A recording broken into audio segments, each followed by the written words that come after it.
Here it is. Hello, everybody. This is me, Marie Rödemark. I'm a teacher, author, lecturer, and YouTuber. And I also work with a project for Språkkraft. Everything is about informal learning, the best way to learn if you are not able to go to a school. Well, what's my history? I have been a teacher for 33 years in Swedish and French. And in 1999, I started to write books in French for students. And from 99 to 22, I have been a lecturer. And I'm very interested in how do you learn the best way. And in 2015, I started to be a YouTuber and a volunteer. And I'm going to talk about that today. My device is always maximum profit for minimum investment. With that, I don't mean that you have to do something very quickly or if you do something fast. If you have point A here and you are going to point B, there is always a shorter way to go from those two dots. The fastest way is like that. But some people always do like that to come to the conclusion or to get to the goal.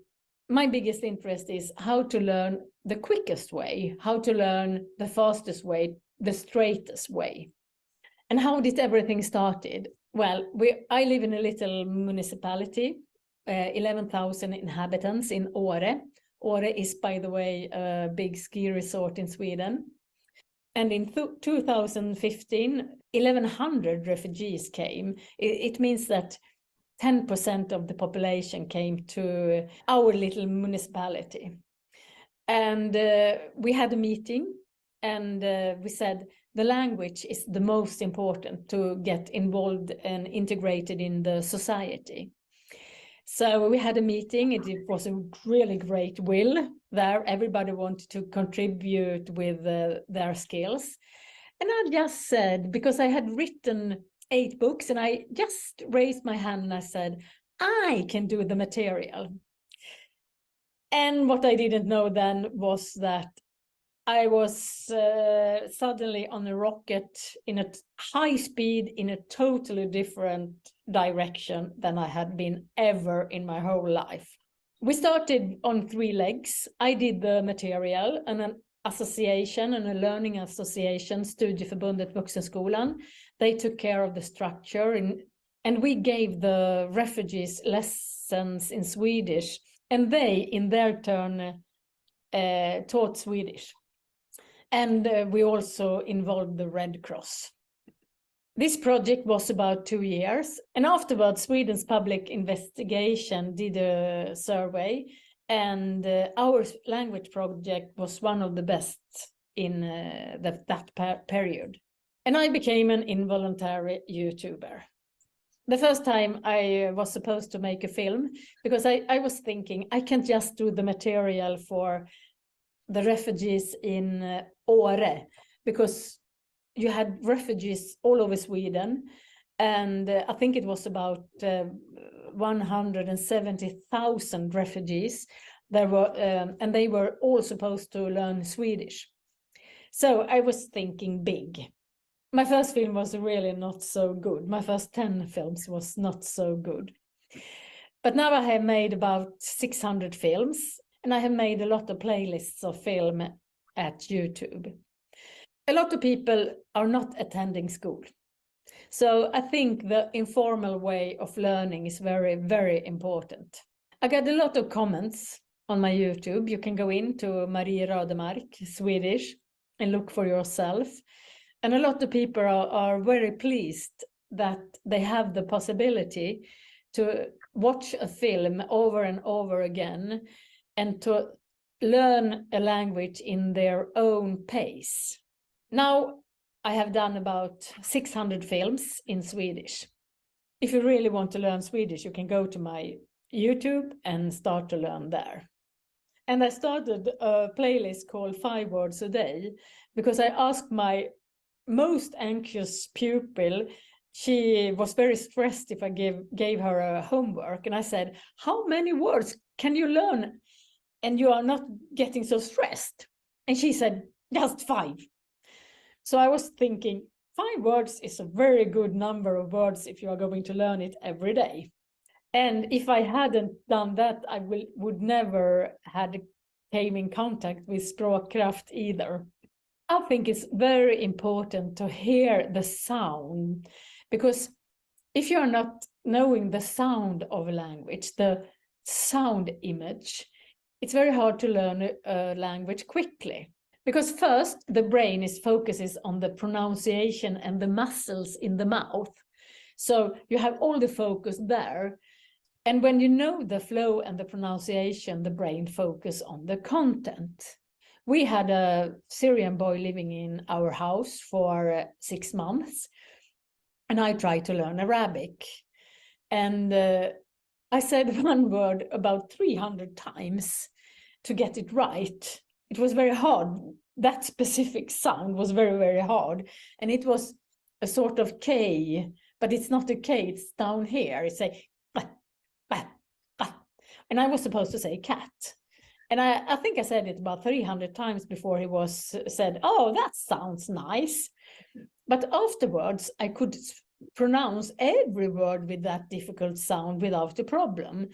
So if you focus on the sound, listen many times, you repeat, you will learn quicker and quicker. Maybe it's harder in the beginning, but afterwards it gets quicker and quicker, because otherwise the mouth has to struggle with all those sounds. It's not perfect pronunciation of the words, but as perfect as possible.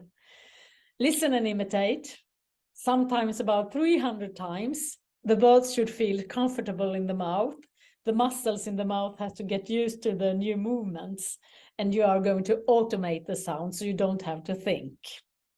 If you are looking at all the projects that Språkkraft has done, you can watch Swedish television, you can look at the specific courses, and then you can listen and repeat, listen, repeat. So I think it's a very good way to learn. And you have to do it a lot of times, because first you learn and then you forget, and then you learn and then you forget, and then you learn. Because you have the short time memory here and the long time memory here. So when you are repeating everything, you will put it from the short time memory to the long time memory. So you don't have to learn it again and again and again. And I think it's very important with progression, because if you learn, it's very important to learn words, of course.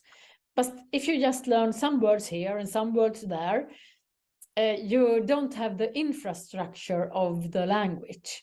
So I always say, build skyscrapers, not villas. Because if you have, for example, one lesson here, that's the base. And then you are building next level on that level. So you are repeating the grammar and the words and everything of that level here. And then you are repeating for the next lesson here. So you reuse the words and the grammar all the time. You have to know the first floor to know the second well, and so on. So build skyscrapers. And which word should be included in 5 words a day or in a language course with Språkkraft? Well, you have the Common European Framework of Reference for Languages. It's about 800 to 1,000 words. So I did a lot of research to find the words. I took a lot of beginner books, frequency lists in Swedish, English, French, German, Spanish, and Italian. And I even recorded a day to hear what words am I using in a day that are supposed to be in the 800 words. And then I did a final list of the words, and I started to divide them in different lessons. And you need a lot of words before you can understand the grammar. The grammar must be included in and come in the right time. It's for example, gender, present tense, possessive pronouns, and etc. I did this series. It's 152 films, and it was a very good exercise how to build a language course with a progression and 5 words a day. And I almost drove my family crazy for 171 days before the project was finished. And now the language course with Språkkraft is soon finished. And I didn't see it coming in the beginning that I would have 24,000 of members in my Facebook group, Swedish for Beginners. On YouTube, I have about 61,400 subscribers and over 8 million views. I also have given the 5 words for free and translated it to Ukrainian. So it's just to download, and I have 5,000. And that's why I was sitting on a rocket in a totally different direction. So I hope you will listen to Nils Jonas and Henrik today and learn about all their skills in an informal way to learn, because they are just awesome. Thank you. Hope you have a great day. Bye-bye.